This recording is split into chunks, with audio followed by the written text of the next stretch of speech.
This episode is brought to you by Bellator's Publishing, bringing stories to the world that last forever. Anything you're struggling with?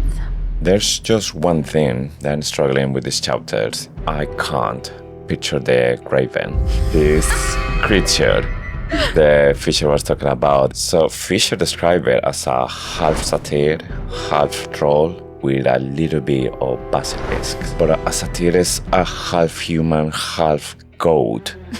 So which half is the part of the Graven? Because then it's just half troll, half goat, or half human, half troll, or a vertical. But then how you attach the basilisk part, and it's a tail. So the basilisk thing has got to be a tail, unless...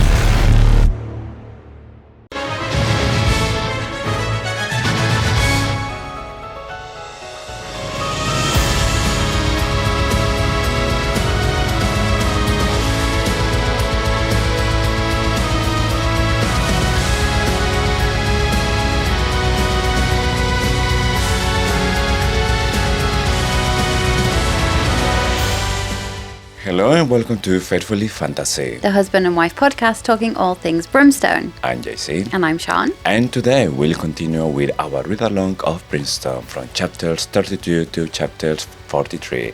And just heads up, we might use strong language and explore adult themes. And if you notice already, my voice is not the best of the world, so apologize for all that. It's not the sound quality. You're not feeling great. It sounds a little bit like Vecna voice. Yeah. You're channeling your inner Vecna. But you can rest easy that there will be no spoilers from beyond chapter 43 of Brimstone because we have not read that far yet. Consider us your buddy readers. And before we start, a quick reminder, if you love our content and want even more, plus early access to episodes, monthly bonus content, and a completely ad-free experience, you can become one of our supporters. You can try it free now. For the best deal, visit faithfullyfantasy.com or just subscribe on Spotify or Apple Podcasts for instant access. Also, if you're enjoying the show, please take a second to rate us wherever you listen. Spotify, Apple Podcasts, YouTube, all of it helps more fantasy lovers find us, and it's one of the easiest ways to support what we do. A quick tap and you've made our day. So, without further ado, let's dive into... Wait, what just happened? So Tal is busy throwing his own very naked, very exclusive party when he drops the news to Saeris that she's locked in for the Even Light Festival. No excuses, no escape, no refunds. We revisit the Amontreath Library, where those delicate paper birds decide to get violent, slicing Saeris with a paper cut before transforming into Adina's elusive book. Adina, if you recall, didn't want Fisher anywhere near it. She just wanted to see if Saeris would share, like a twisted trust exercise designed by the ghost of your mother-in-law. Terrifying. Back at the forge in Karlish, Archer is attacked by an infected feeder with war braids and renegade's armor. Cue dramatic, no! Anna, wait, what just happened? While Ren's ominous absence hangs over the estate. Then comes the tale of Finran and the Graven, featuring some questionable dating tactics and a missing toe. Romance, but grotesque enough to make you... Then comes the tale of Finran and the Graven, featuring some questionable dating tactics and a missing toe, and immediately launches into a sibling fight, accusing Saeris of treachery because they always had more water than their neighbours. In reality, she was wading through the ward's sewage to get it. But hey, why let facts ruin a good family feud? The show must go on, and it's time for the vampire ball. Saeris is publicly rejected by her maker in the worst possible way, leaving her vomiting Tal's blood in front of everyone. Her popularity doesn't exactly improve when she chooses a wolf as the 5th Lord of Midnight. But all of that fades into irrelevance when Tal unleashes a full-scale vamp genocide, transforming the Hall of Tears into a horror scene Stephen King would have happily signed his name to. Saeris is left processing, which in fantasy speak is trauma plus denial, and meanwhile, Carrion shows off his affinity with plants, coaxing a non-flowering specimen into bloom, while Onyx is discovered casually hanging out in Carrion's wardrobe, like it's the coziest Airbnb in town. The ground shakes and reinforcements arrive in the form of 10,000 warriors of Irin, led by Lloreth of the Broken Spires. Just as the rot spreads faster than ever towards Karlish, the Hazrax comes to Saeris' aid, gifting her a rune, strike that, she basically gets its real name tattooed on her skin. Let's hope that her next Hazrax doesn't get jealous and make her get a cover-up. After a bout of witch torture, Fisher's home is evacuated. Carrion, our new scholar, chooses to save the books over the treasure because priorities. And just as they pass through the gate, Fisher hears an ominous voice. Hello, dog. Curtain drop. What a way to finish this episode. I know, we couldn't have picked a better cliffhanger, could we? Yes. Although, that was just perfect. Yeah. We think it's pretty obvious who it is, so we'll just have to see. Well, We've said that never before. know. Yeah. We said we thought it was pretty obvious that Foley was the Shadow Cat. Yes. Anyway, and on that note, let's move on to Confirmed, Cursed, or Completely Unhinged, the new part of the show where we either get to bank those bragging rights or have a good laugh at ourselves for being way too wild with our previous theories. So what do we have today? You got one really right last week. Yes, so as said before, the stargazers, it will be part of that book. That's going to be really important for Saeris to understand all the alchemist power that she has. And yes, that happens in these chapters. Yeah, just a few chapters later. Yeah. Yes. Well so done. Happy with that one. No, Thank you very much. Congratulations. Your hands are freezing. You need to use this hot water. Thank you. It will help with everything. Yeah. The cold that I have. Yes. Carrion's powers. So we did not predict those, although we totally could have done. I'm still not sure about it. Like, is actually a power something else? It's only one of them. Yeah, it's definitely his power. Yeah. When he talks, the flowers bloom. And that's why it grew at the war camp. And that was obviously just the start of his magic. And I wonder if the reason he took it was because he saw it grow in front of his eyes and he was like, wait, that's weird. And then I did get it just when Archer got attacked by the feeder. So he obviously went against the wall and Adina's favourite flowers would bloom there. I always wonder if she saw that happening. She saw him come back and she planted those flowers. And she would go and tend to them because she knew that they'd be needed for him to realise his power. That was his power. Yeah. Yes. Maybe I'm overthinking it. It wouldn't be the first time, but we could have guessed that. I still think he can read minds or has some kind of seeing. There's something else. He's got two parents that were incredibly powerful, so I think we can expect another power from him anyway. The other one is we get a lot more. We find out who Iseabail is this time, and in the previous season we predicted that Lloreth would hook up with Iseabail.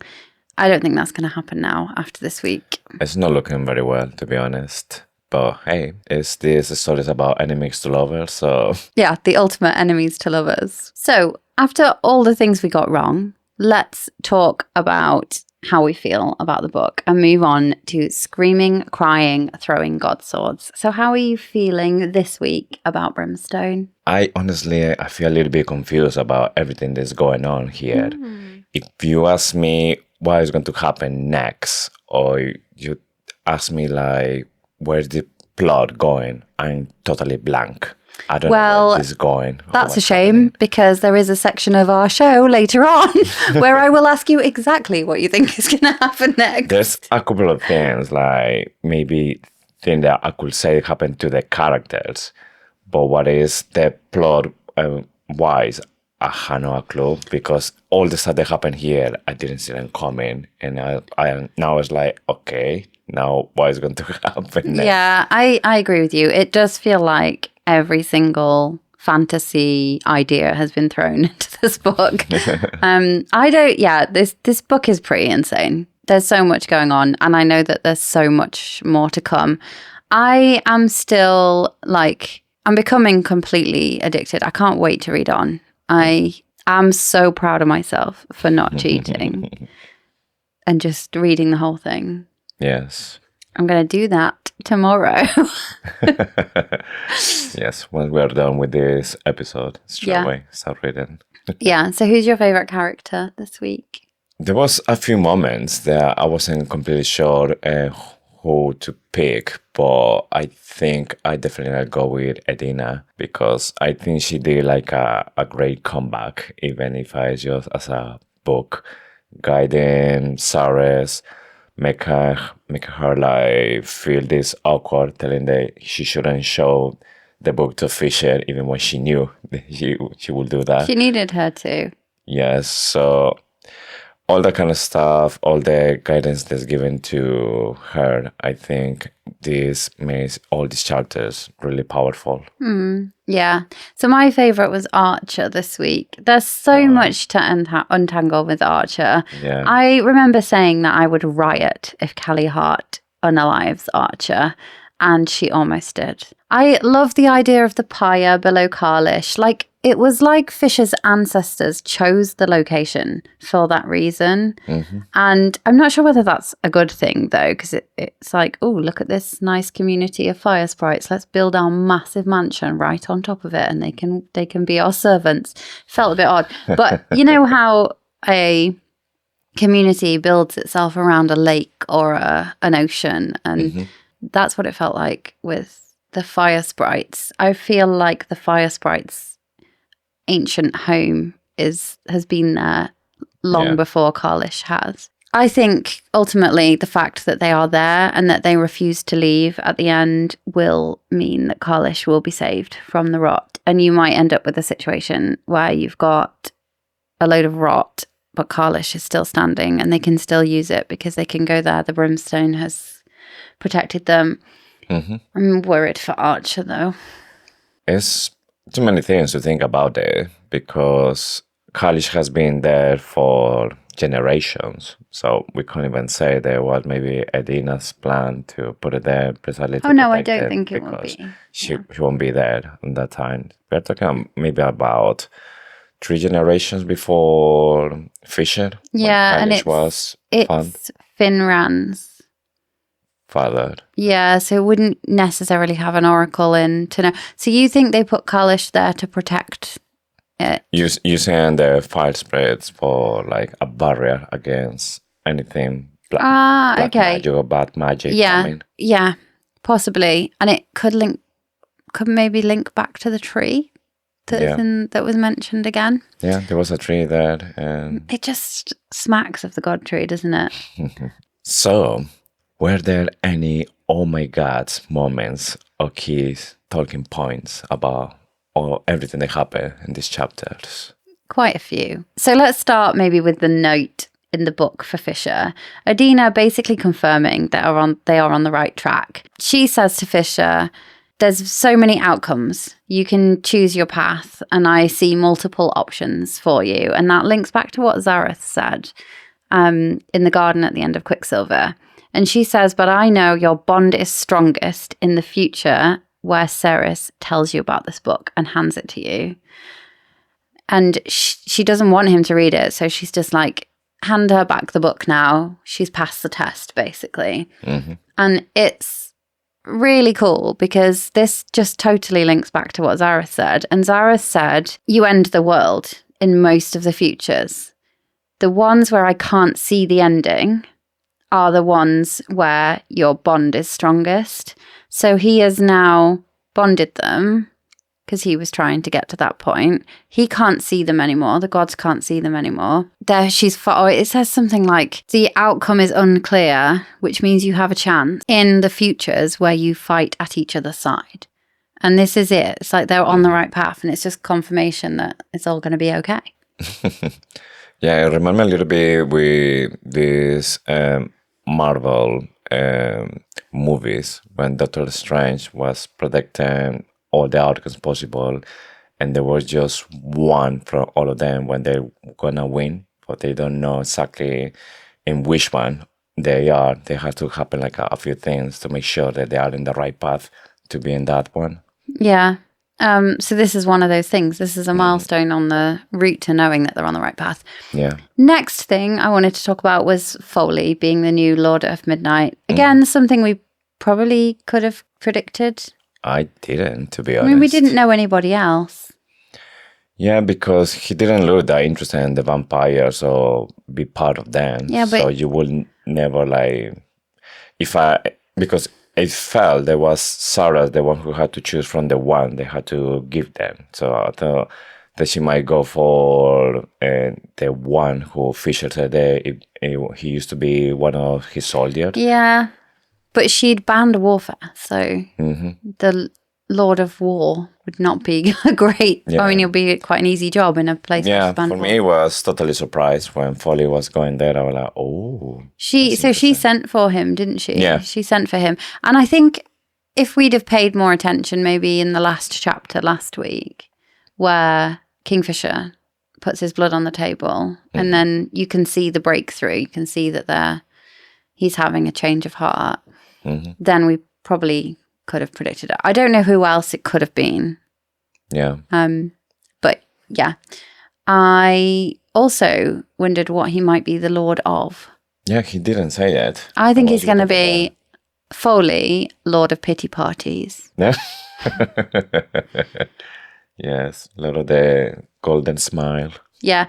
Well, he's not technically going to be a lord anymore, is he? Because the blood court has fallen. He's still a vampire. Sarah's still a vampire. Is she still the queen? I guess she's still the queen of Saeris. She's still the queen of Saeris, yeah. But I think they're going to rebuild the court, aren't they? Yeah, now it has to be Faye. Yeah, Fisher says that he's going to allow her to go back. Although he doesn't say that. She says, "You're going to allow me to go back," and he's like, "I don't allow you to do anything. You just do what you want anyway." True. The biggest oh my gods moment was Taladeus the terrorist, working with Iseabail. He didn't necessarily know about the dark magic, but Iseabail using dark magic when she shouldn't. I mean, nobody should. But the tattoo on Taladeus's chest essentially just blowing everybody up. Well, It wasn't blowing everyone up, but you know what I mean. Yeah, that was another thing that I didn't see coming, because the vampires, they were like such an important thing in all the story. And then when I start to see that either they die or they just turn back to Faye, or like, oh, so that's it? All the vampires are gone? Well, yeah, I think that was his plan all along, though, because if you think about Foley, he disconnected his blood from Foley anyway. So I wonder when that happened and whether, if it was recently. I don't think it was. I think Taladeus must have just regretted his decision from the day that he realized that Zavina was not the woman that he thought she was. Yes. Obviously, he never tried something like that before. First, because Malcolm was there, and second, because probably there wasn't a way to do it until Iseabail came with this antidote and the, how you call it, poison as well for the vampires. So I didn't see that coming, neither that he tried to kill himself as well. Yeah. So the Hazrax didn't see it coming, which is interesting. And especially because I have a theory about the Hazrax. I also think the fact that Adina didn't put it in the book beforehand, she didn't give her any warning of it, but she knew about it because she then told her not to take the antidote. Yes. So she obviously didn't want her to have any pre-warning before she went in. Yeah, like I said, was something that I didn't see coming, and after this, I don't know what's gonna be the main thing of the story. Obviously, the route's still there, but is gonna be now focused on that, or this is going to give now pass to everyone thinking that the vampires are gone, we are good, and then maybe the OG of the vampires is coming back, and it's gonna be again a threat. Yeah, so we always said that we thought the first book, Malcolm was the villain. The second book, Bellicon would be the villain. The third book, Madra would be the villain.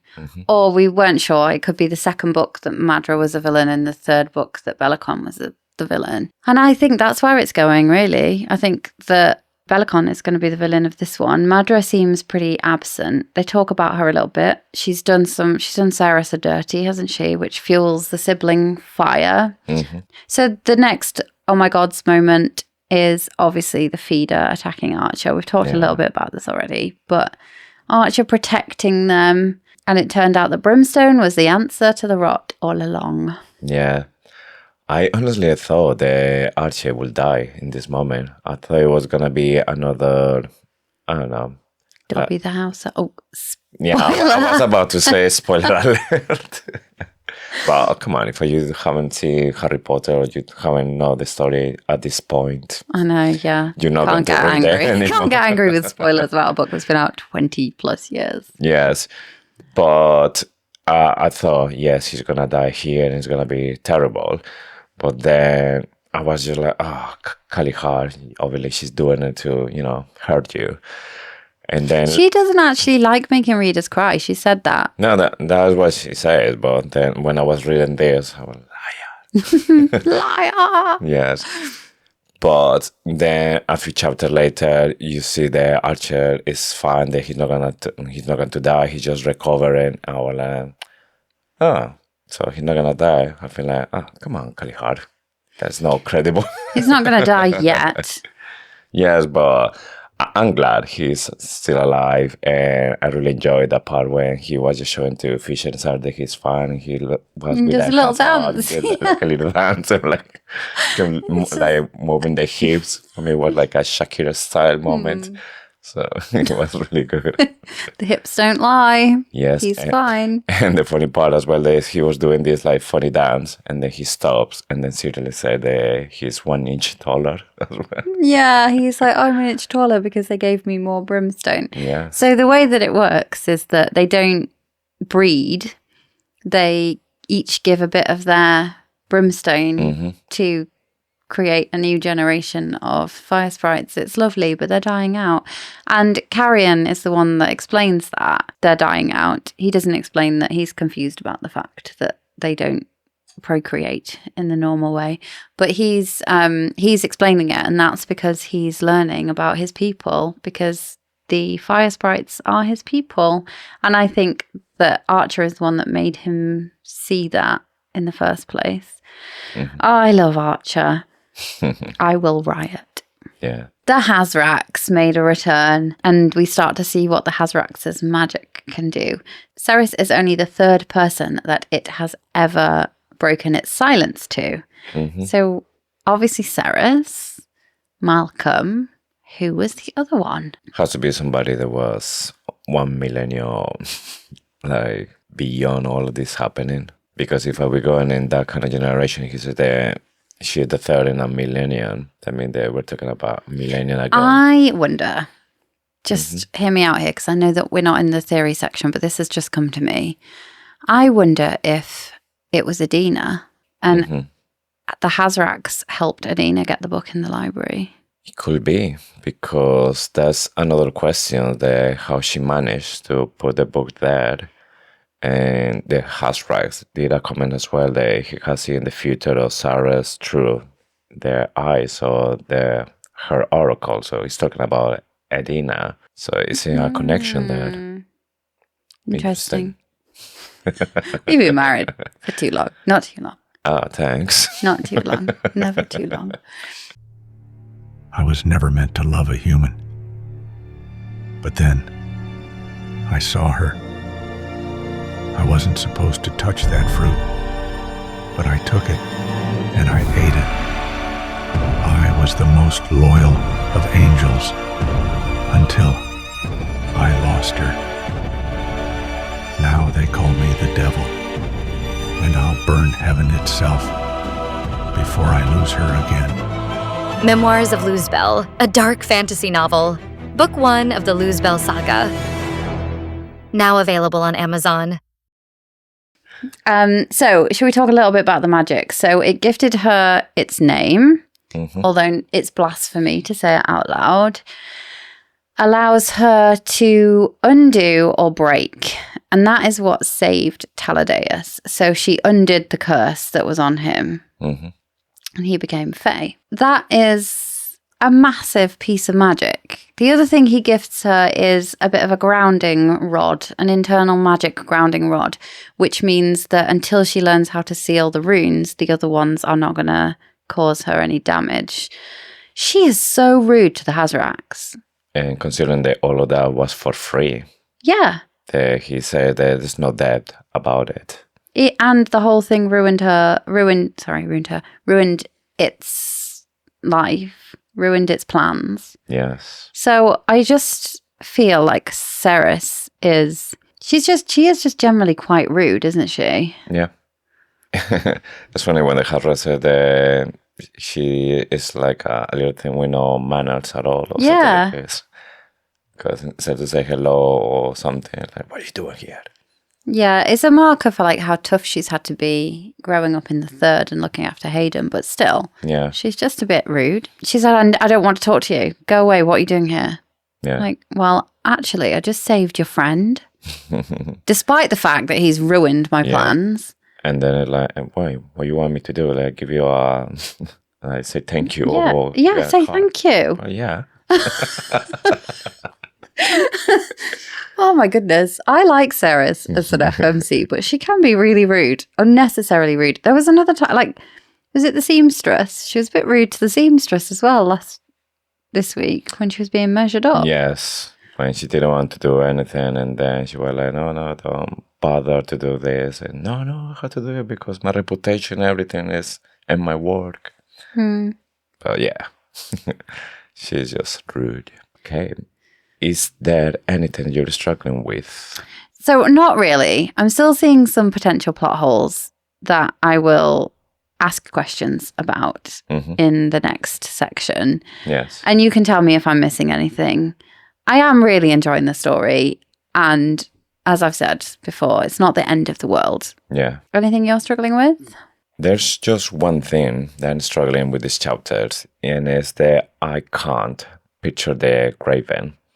This creature the Fisher was talking about, they struck a deal with his father to get like a love potion. So Fisher described it as a half satyr, half troll with a little bit of basilisk. And I was thinking like, yeah, but a satyr is a half human, half goat. So which half is the part of the Graven? Because then it's just half troll, half goat, or half human, half troll, or a vertical. But then how you attach the basilisk part, and it's like... It's a tail. So the basilisk thing has got to be a tail, unless the basilisk element is just the fact that it's a hen's egg hatched under a toad, which is how a basilisk, according to Fantastic Beasts and Where to Find Them, that's how a basilisk is hatched. Yes. Yeah, I've got the feeling that whole thing was just made up by Fisher. If he couldn't lie, if I didn't know that he couldn't lie, I would honestly think he was just taking the piss. Well, that's maybe what Archer told him about the story, and so he's just passing the story. He just believes it. Yeah, but even Sarah said that I can't picture. Are you saying Archer's a bullshit artist? Is that you what must just telling like a story to make sleep or something. He thought that was a really nice one. Yeah, because I struggled with the whole thing actually, because the fact I have complicated feelings about, well, they're not complicated at all. They're quite simple feelings about love potions. It's a bit grapey, isn't it? I don't know, because when you're in love with somebody, you start to do nice things for this person, so you can like generate that love. So this love potion is like getting all the stuff that you could do to make this person to love you in one thing. It's not real.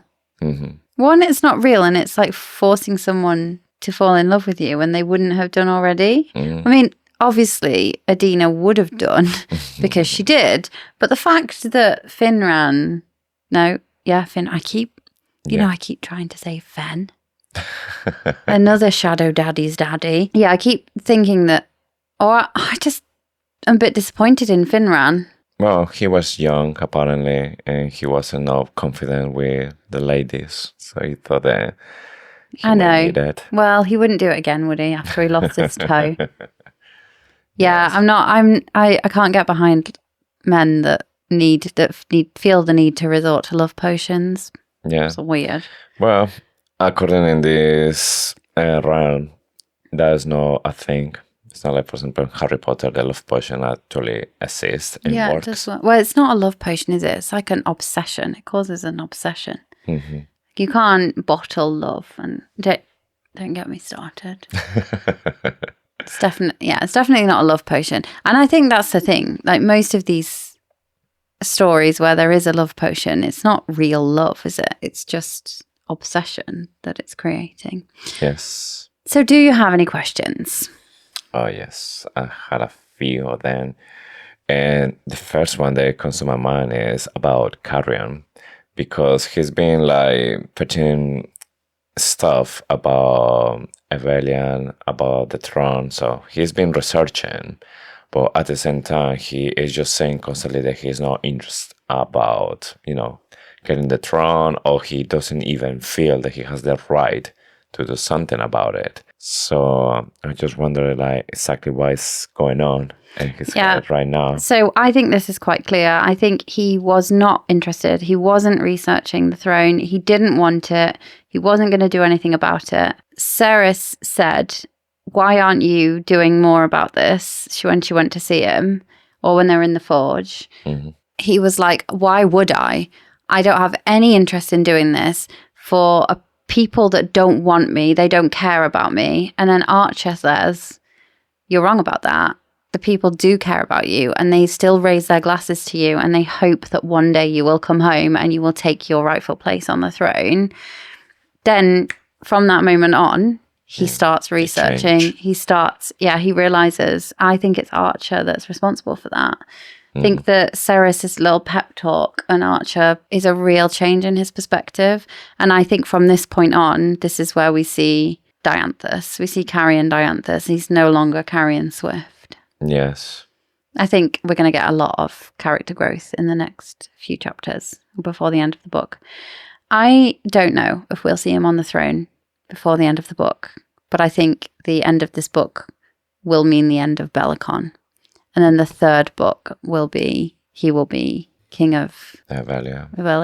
Well, if what we're thinking is that this book is going to be all about Belicon, and he will die for real this time. So that means that for the next book, it's going to be a little bit similar to what happened with Saeris and Malcolm. But this time it's going to be, once Belicon is dead, then the rightful king has to rise to the throne, and that's going to be Carrion. So I don't see it happening in this book, but I mean, this book is going so quick and so like unexpected. We'll find out. That maybe next chapter is going to be that. I don't know. I wonder if, how Saeris ended Malcolm and then became queen. Mm-hmm. So she ended Malcolm and Quicksilver, became queen in Brimstone. Yeah. I wonder if Carrion will end Belicon in this one. And then in the next one, Salt. In Salt. Are we locking that in already? I mean, it's got to be, hasn't it? Well, there were like three main Quicksilver, Brimstone, and Salt. Has to be Salt. Yeah. It'd be really weird if it wasn't. Right. My first question then. Mm-hmm. What are the Null Blades? What could they be made of? Everyone hates them. They sap people's... I don't know, they make people feel really awful, don't they? It makes the feeder bigger when they throw it at the Wren-shaped, but not Wren, infected feeder. Yes. So all of them say there's a really bad energy. It gives me the vibes that it's just pure black magic. So I wonder if maybe it's something related with the witches. Yeah, but the witches don't like black magic. Iseabail does, though. Is she also working on that?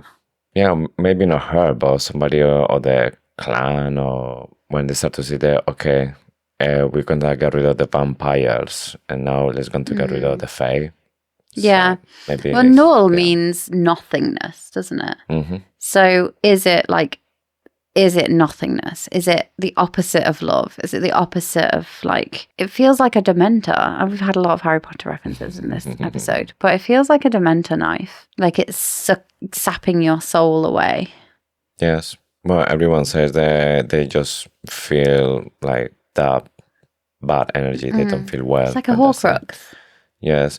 The interesting part is they're trying to use that to kill Saeris, but as a vampire. So I don't know if is something that has to be related to that, or obviously you can just kill a regular fae. Yeah, I with that wonder too. if it like severs a god bond or something like that. Yeah.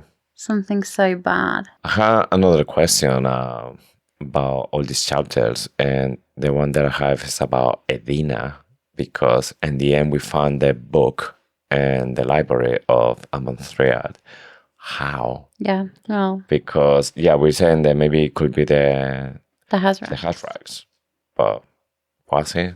Yeah, we don't know. I had exactly the same question. I am not going to call plot hole on this straight away because we don't know how. And I there is a plausible explanation that the Hazrax helped Adina. I don't have any other ideas unless she just snuck in or unless she somehow enchanted the stargazers or told the stargazers, you need to go to Amontreus, and they just flew there. That's the other idea.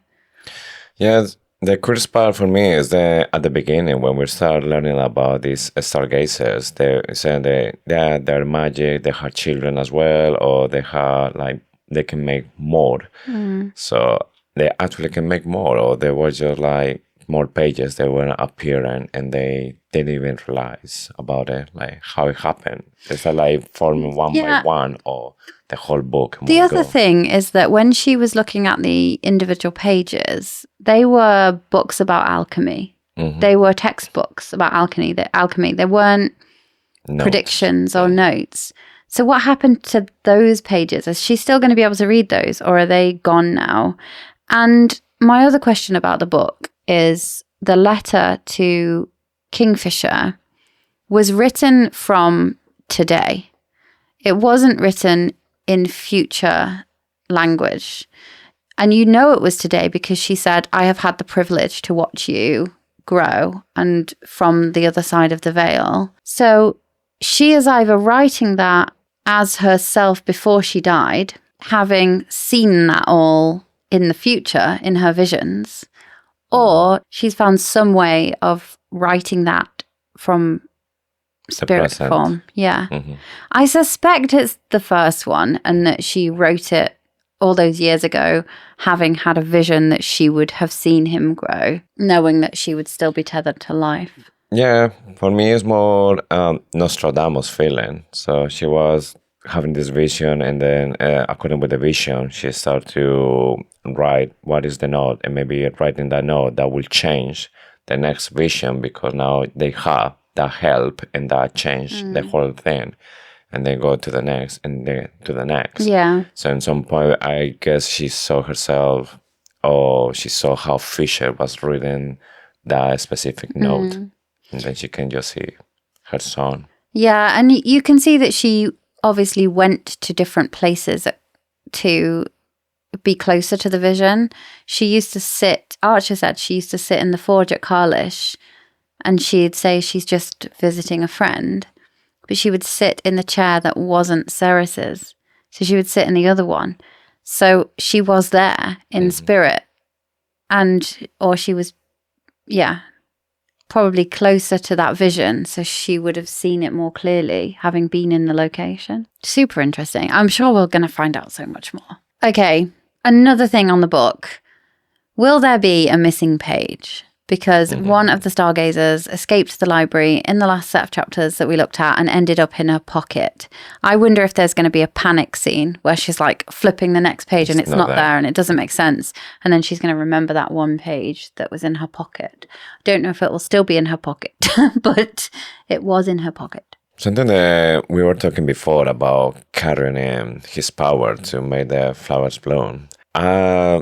Not sure about that as a power, because it doesn't feel there's such a like great power, like if you compare it maybe with Fisher's shadows, or I don't know, Ren's light balls. So if he's going to have like a superpower, I don't know, thinking about Isabella from Encanto from Disney, that she's just controlling nature and make like things grow really quick and use it kind of as like a weapon or as a tool. But honestly, give me all the water as a nymph. They go through like the forest, making plants grow and that kind of stuff, but not like a proper fae. Yeah, but Carrion doesn't need a power that's going to be exceptional in war because he is the king that's going to rebuild Avelia. And if you think about the rot, what do you need to recover from that? You need plants and you need life and you need greenery, and he is the only one that's going to be capable of bringing life back to the rot. In considering that happens when he talks, obviously he's the perfect candidate for that because he never stops talking. Oh, I just got goosebumps as well, because can you imagine the speech when he becomes king and he's like, there will be no more rot in Avelia and all the plants are like growing back, because he's doing this big powerful speech on the steps of the Winter Palace. All the And the same when the rod was growing, it would be flowering. That's exactly what he needs. And the thing is, we don't know what powers his mum had. I think we find out, his dad has fire. But Carrion doesn't need that. Carrion needs something that's going to bring life back. Yeah, something to rebuild his kingdom. Yeah. Okay. I've just now, I've got goosebumps for Carrion's coronation speech. Yes. Another question, so like a total 180 at the party. This is my first question that is like, is this a plot hole? Is this a poor editing choice? You can try and convince me otherwise. Okay. I've got one maybe explanation. Why on earth was it a silver bucket that Saeris was vomiting into when Tal publicly renounced their connection or revoked their blood bond? I just can't see the party planner allowing a silver bucket within 100-mile radius of that place. Silver is a death sentence to vampires. My only possible, like, I could forgive it, and I forgive it because obviously I forgive these things. I love the book. But is that she was talking about the colour of it. Yes. But it's an alchemist. She's an alchemist. She wouldn't say silver if it wasn't silver. Has to be the only explanation, because if it's something that is made with silver, first, silver is not that abundant in this realm. That was like the main reason to go to... yeah, they had to go all the way to Silvarin for silver. Get more silver, yes. But who knew there was just a bucket lying around, silver bucket lying around in the Hall of Tears? Yes. But even if they're talking about the color, it feels weird. It's just a bit... say it like that, because it makes you think that it's made of silver, not that it's a bit of a, like... color. It's a bit lax, isn't it? It's kind of like in a book where metal is so important. Yeah, it shouldn't be any reference unless there's something. Yeah, it was Kingfisher's POV. And most people are going to just be like, oh, get over it. It's just a silver bucket. And I will get over it. Maybe over it. later on there will be an explanation there. We just noticed something, and now later on they will say something about a special bucket. Yeah, they obviously don't have plastic though at this time. Has no to plastic buckets. Has to be maybe like silver to contain the blood of him, or to kill the blood or something. There maybe was something on the ritual. Yeah, but who carried it? It had to be Kingfisher, but he didn't know anything about it. One of the Fae. One of the. It was already there, isn't it? Maybe it could be that. Maybe it could be that you need silver to contain the blood. Maybe. I don't know. That could be something. There was no proper explanation there. The bucket has. Yeah, it was a throwaway line, but it didn't get past me. I was like, not sure about that. And talking about that scene as well, when the Hazrax said that everything was ruined, when Taladeas did all this vamp genocide, they said that all of that ruined the stuff for him. Like, why? It's because he need to be with the vampires just to be there and watching everything they're doing. Why is being ruined? Why did it ruin his plans? Maybe he just was comfortable there. Maybe he just liked the place. Maybe the vampires are like a really important thing for the Hazrax, but it feels weird because he's a reader. He likes to like learn stuff.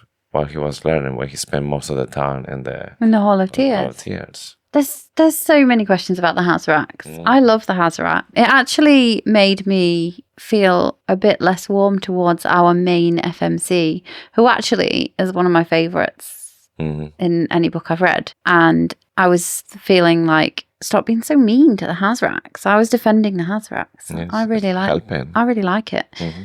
Okay, another potential mistake? Question mark. Yeah. I don't know. I haven't found a reason for this one.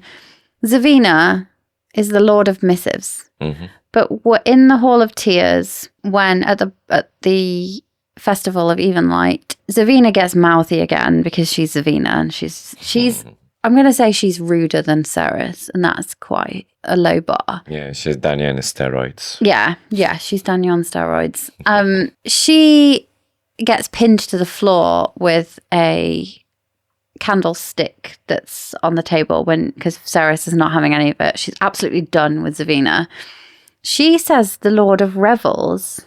So Saeris in a monologue, in a narration, calls Zavina the Lord of Revels. Yeah. And I got confused because I was like, wait, she's the Lord of Missives. Is she the Lord of Missives and Revels? And what? Just what?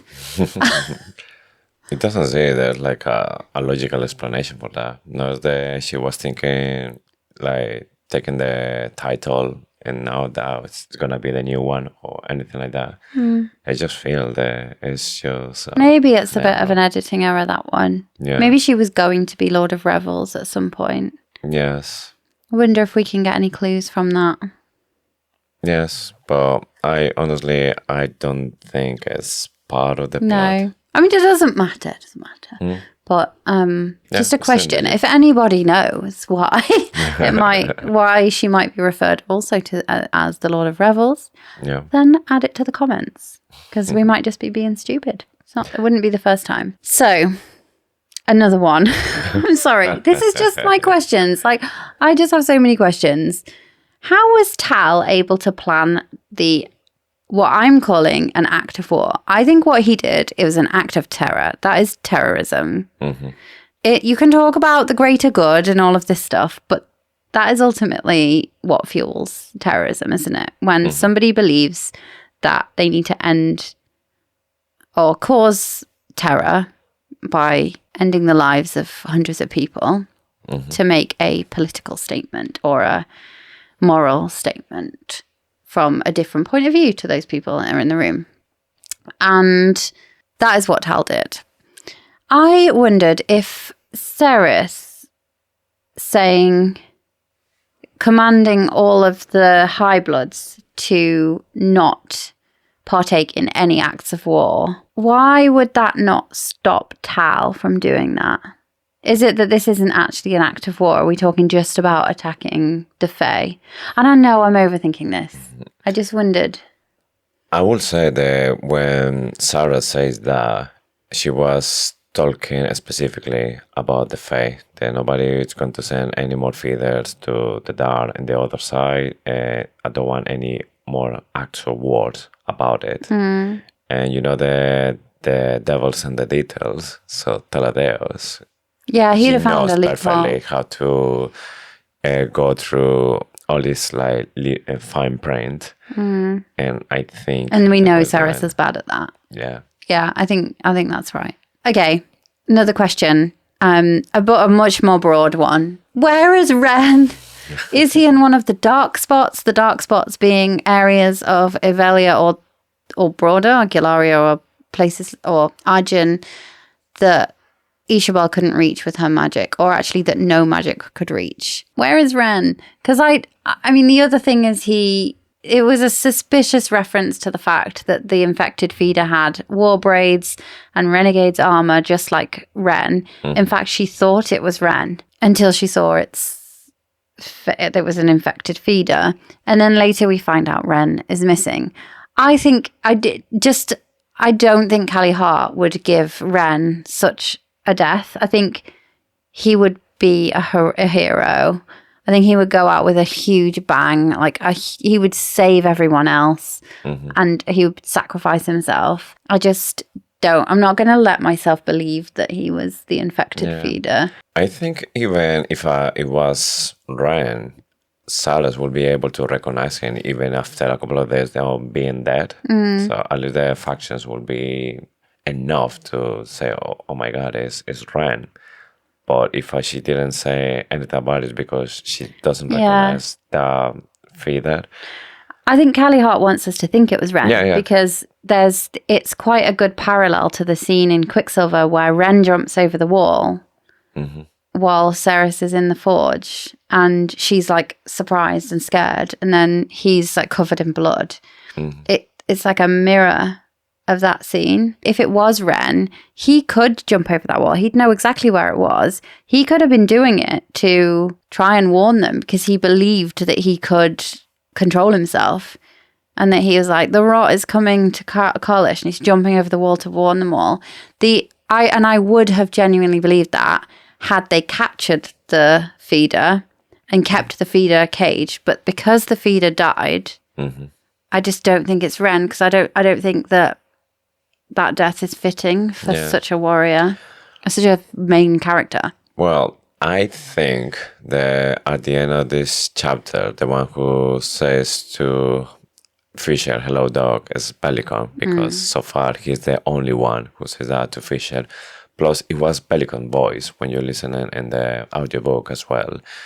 So I'm thinking that Bellicon somehow managed to capture Ren, and that is the reason that he's there to thread Fisher. That if he doesn't do something for him, like convince Sarah to swear loyalty to him, he will kill Ren. Yeah, because I agree with you, and I think there was quite a lot of chat in the last episode about how actually they are all they have sworn an oath to Bellicon to do his bidding, basically. Yes, the only problem that I have is that this happens outside of college, like the house at least. But I thought that Bellicon wasn't able to go inside. There was like protection there. Yeah, he can't, but he would have captured him before he got to Ballard.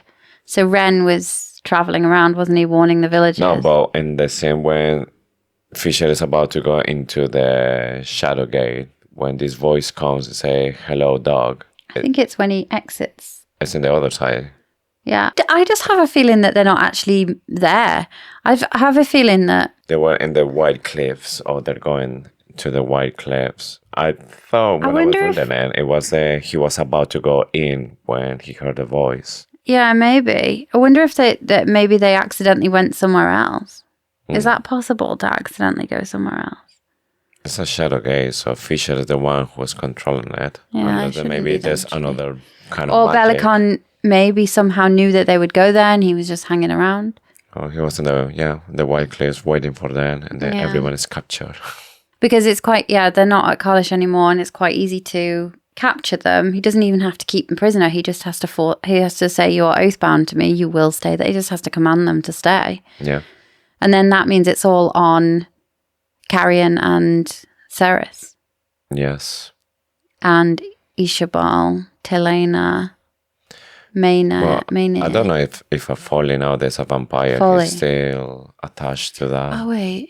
It depends when they did it, didn't it? So we have already gone into a few theories in that section. I don't think it's possible for us to not do that. But let's officially open the pages of the Oracle's notebook. This is the part of the show where we channel our inner eye as Mummy Kingfisher would and put our Oracle skills to the test in the hope that we get at least something right before the end of the book. The first one, they talk about there being another source of brimstone. So Danya and Kingfisher have an argument. She thinks that they should just use the sprites to stop the rot. Fisher is like, absolutely not. You are not a good leader if you basically throw your people to hell. So there's a fundamental kind of power struggle between Danya and Kingfisher. Lloreth says, we could just go and get the other source of brimstone. Well, I'm doubling down on the fact that other source of brimstone will be from the dragons. Yeah. Still think Saeris will be able to command them. Obviously, it's no coincidence that Saeris can has the power over the Brimstone. I'm still pretty confident that the source of the Brimstone will be the dragons. I'm thinking the same. The other source they're talking about has to be the dragons. And obviously Fisher, he knows that it's really dangerous because we see in the Brimstone is from the dragon's mouth. Yeah. So they had to go inside the dragon's mouth together or something. He lost Morel, he lost Foley. I know he's got Foley back, but he associates the fight with Omnam Shakrai. It's like really bad. But it does suggest that because in the Gate Part 2, Kingfisher POV chapter, it says that Omnam Shakrai was the last dragon, but it's quite clear that he's not the last. He wasn't the last dragon. Maybe there were more eggs, and then when Omnam Shakrai died, after that, the dragons came. Do you not remember my theory about the Knights of Erythian in the Argent? Yeah, but then why Omnam Shakrai would be the last dragon if they had the last free one. Cages? Well, I think they kept them. Mm-hmm. But then they maybe set them free. Maybe they were like learning to see if they could tame them or bond with them or something like that. The other part that's curious for me is when Edina says to Saeris and the Nodes that it used to be first a lot of brimstone, and then obviously there's no more anymore. So it's just because everyone killed the dragons and the fire sprites are dying out. So yeah, possibly. So I think the stargazer that left the library, which ended up in her pocket, will come back. I think we've talked about that already, so not much more to say about that.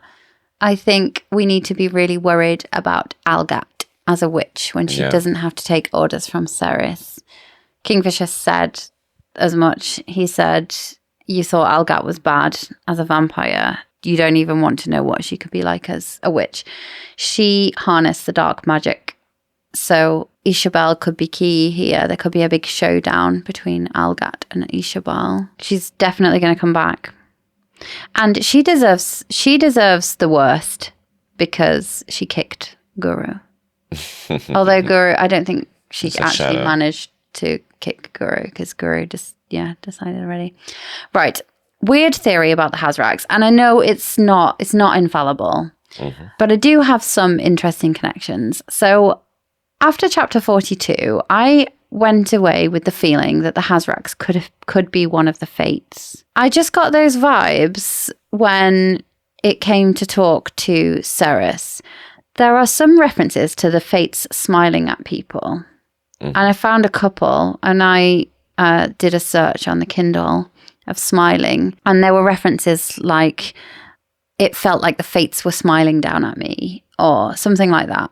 The Hazrax has a really big smile, and in that chapter, Saeris says the Hazrax smiled its terrifying smile, or something like that. It gives magic as an apology for what is to come, like it is personally responsible for it. Why would it be giving magic, such a powerful magic as well? And it literally says, this is take it as an apology for what is to come.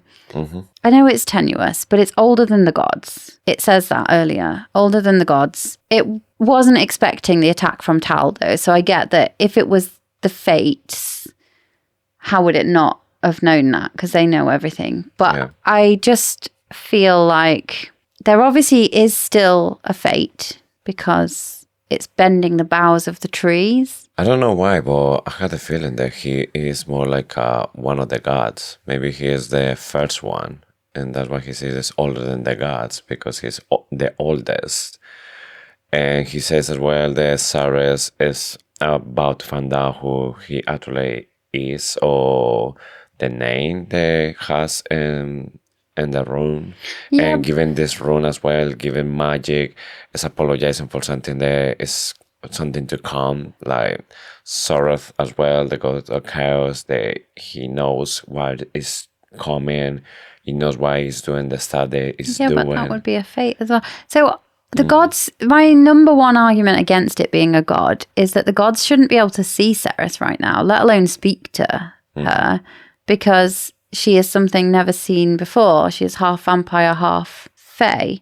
And I think that is why Adina is saying, don't drink the cure. Yeah, because you need to stay under the radar. Like you don't want any of the gods to be able to see you. So if that was the case, then Hazrax shouldn't be able to see her. He is just maybe in the right place in the right moment, because if the other guys are looking for her, they won't see her. But he was all the time in the Hall of Tears. Maybe he was waiting for something. There was maybe some predictions about it. And then when Saeris arrives there as the new queen, then he knew that was. Yeah, maybe. Saeris. But Saeris also says the ungodly figure. Like, I don't see it. Maybe we should make a bet. I need to go back to Quicksilver when Evelyn is describing every single god and maybe find out if it's something they can relate it to the Hazrax and see. We need to revise the gods. Yes, that's why I need to see if maybe there's something about the smile. It definitely says it's older than the gods. I just have a feeling it's like the creator itself, or like. Well, the thing is that he was saying the power he has is like he's able to turn down one of the sounds or something like this, but the god of chaos, he just could wanna live and annihilated.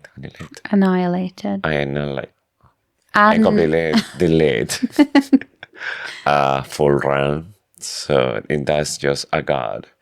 So if this one is even more powerful than a god. Yeah, but the gods can't. The gods can't control what the fates decide.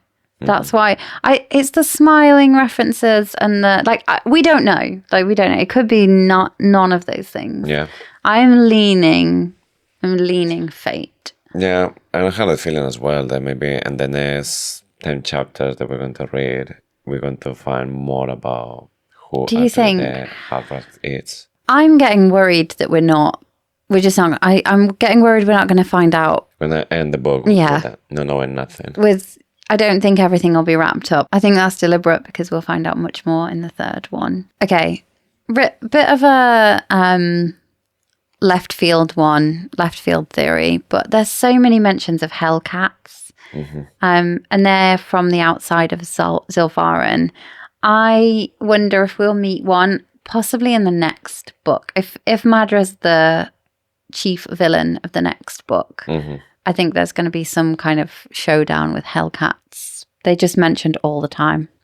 Yes, or maybe the next demon is going to be like a cat shape or something. Yeah, a hellcat, maybe. I still think there's something to do with the tree in the courtyard outside the forge at Karlish. In Quicksilver, it was described as dead. In Brimstone, it was called the live oak. So I had originally thought it was another universe tree, another realm tree. Was the first attempt, they didn't work, and then they try with the next one. Yeah. And then both Saeris and Foley still need to be vampires. Adina told them not to be the cure, so I was trying to think of why this was the case, and it only just came to me 3 minutes ago, approximately, that could be, at least Saeris's could be to still keep her invisible to the gods. Not sure about Foley. Did you have any thoughts about why Foley would need to be? He would have more experience as a vampire than Saeris, so he will be able to maybe feel, smell other kind of maybe dangers from the vampire world. Maybe he will be able to notice, I don't know, Malcolm, for example, if he's coming back, or something that only a vampire will be able to tell. And because he is maybe the last vampire, a part of Saeris, is going to be really useful. It does seem that vampires are more powerful because and they live for longer. So it could just be that. It could be that he's going to have a near-death experience, and the fact that he's a vampire is going to allow him to survive. Okay, so sticking with the theme of precognition, let's look at the chapters that we're going to cover next week. The last one. So we are actually going to finish the book. So that is chapters 44 to 53. 53 being a bonus chapter, apparently. So questions from the Quicksilver. This is the part of the show where we listen hard to the ethereal whispers of the Quicksilver and dig deep into our souls for the answer. So last week, we asked quite a sad one, really. If you had to give the Quicksilver one memory and you lose it forever, what would it be? Well, I was thinking about it, and instead to choose for something really sad, I was choosing something maybe like delete the memory of one of my favorite plates of my favorite dishes. So then when I had to try it again, it's like having that first experience again. It's like reading, you could delete a book as well, delete the memory of reading a book. Yes. Like imagine if you can do that with your favorite song, favorite movie, just want to wipe it and then have all the feeling, all the euphoria again. Yeah. Oh, that's such a nice idea. So what would it be? What would be your favourite food that you would forget? KFC. KFC? Oh my goodness, that's insulting. Not sad. Yeah, but happy I will be like trying fried chicken. You'd have to try First time Spanish ever KFC again. and not British KFC. The wings are good here, like the same as the Spanish. Like, British KFC is like a 5 out of 10. Spanish KFC is like... No, it's so good. It's so much better. Yeah. Anyway. What about you? What you choose? So I wouldn't choose a sad memory either. I would probably choose an embarrassing memory. One that like haunts me. Yeah, I could share one. When I was at secondary school, I was having a sleepover with, I don't know if I've told you this. I was having a sleepover with my best friend at my best friend's house, and I was in maths, and a boy called James asked me, oh my God, if I say this out loud, will it go away forever? It won't, will it? Asked me if he could borrow a ruler. He's probably forgotten about this. And I was like, yeah, sure. So I had a 30 centimeter ruler, but I pulled out the ruler and my like clean underwear for the next day, it's clean underwear for the next day, flew across the table in the maths class. And I was about 11. So imagine, it was mortifying because I just had my like overnight. It was a Friday night and I was going to sleep at my best friend's house. And we would have sleepovers like almost every weekend. What was the reaction of the group? I think I've blocked it out. And I just like scrambled across the table to get my pants off the table. Well, good thing it was the clean ones. I would get rid of that memory. Although it's like, obviously it doesn't bother me that much anymore, but at the time I was mortified. And I'm a redhead, so I go really bright red if I get embarrassed. And I've had loads of other things, like maybe some mistakes at work I would want to get rid. Maybe like even mistakes with friendships, because like if I've not been a great friend, like I would, but I've learned from that, so maybe not. Yeah, let's go with the like underwear flying across maths class. Okay. My teacher was really kind. That's so funny. You know, when you're trying to sleep and I can't get to sleep, sometimes my brain will be like, remember that time? You're just feeling cringe. Yeah, exactly. Okay, this week, Taladeus gives quite a choice to the members of the Blood Court. Drink the potion and die earlier as a fae, give up immortality and return to your original fae state, or die As a vampire. As a vampire. Yeah. And surprisingly, a lot of vampires chose to take the risk. If you had to choose between dying as a human at an old age or being reborn as a human that can live thousands of years in different circumstances, what would you choose? Okay, hopefully that would make sense for all the people that are listening. Yeah, maybe it's like, yeah, because it's a difficult choice, isn't it? Think about carrying. Yes, exactly. And that's all for this week. So don't forget to follow us on Instagram and TikTok at Faithfully Fantasy Pod. Come and join the conversation. We'd love to hear if you are reading along and if you are excited for the end, or if you finished, but we just don't want any spoilers yet. So if you've got thoughts, send them our way. And with this, we had just one more thing to say.